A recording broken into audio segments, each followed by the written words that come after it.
وارحمه ولا تعذبه بحق لا إله إلا الله. اللهم اغفر لحينا وميتنا وشاهدنا وغائبنا وصغيرنا.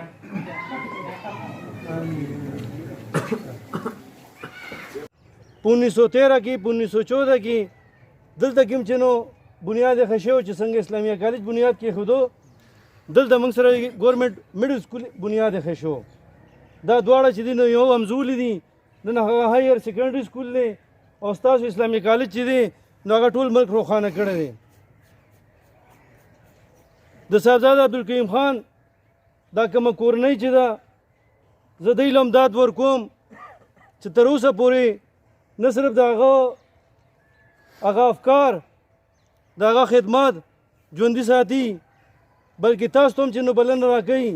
او تاسو یو بل سره کوارډینیشن په طور باندې موږ خپل عام ټوپیوالو ته، موږ عام د ضلع صوابۍ خلکو ته هم دا رز منځلو چې یو موقع میلاویږي. خبرو که شعور خټک صاحب چې د پاکستان په هر ګوټ ګوټ کې د ایشیا په داسې ملکونو کې، په میډل ایسټ کې، په جاپان کې، په جرمني کې، په لندن کې تاسو د یو ملک نوملی، د هیواد نوملی، هلته به زمونږ اسلامیان ناست دي. سوچ تاسو وکړئ زمونږ خوږو ګلالو سټوډنټانو چې په 1910 کې دي دا دغه شروع کولو د اسلامي کالج دپاره 11 کې، نو سوچ وکړئ چې صاحبزاده صاحب د دې ځینه د دې ټوپۍ د دې علاقې دا نن کلی دی او موږ چې په لاره راتلو نو یو سفر و، که د ګنټې سفر و که موټر وی وه، خو داسې نه وه چې موږ په سیکنډونو کې یا په منټونو کې دلته د ټوپۍ دې کلي ته موږ راغلي یو. تاسو بچو ته وګورئ چې هغه ټایم هغه یو سبق د دې علاقې نه ویلی و، دې کې هغه تکلیفات تیر کړي وو، کم سټرګل سره به هغه ټایم هغه راغلی و هغه دغه ته او شروع یې کړې وه ایز نایب تحصیلدار او بیا د هغه اینډ تاسو وګورئ پروفیشنل اینډ چیف منسټر د دې صوبې شوی دی. د هغې نوم د هغې د مرګ سره بلکل پناه شي او هغه خلک کم چې د خپل ذات، د خپل فایدې، د خپل پسند ناپسند د قید نه ازادي، هغې د ملک و قوم د الله تعالی د مخلوق د معاشرې د فلاح و بهبود او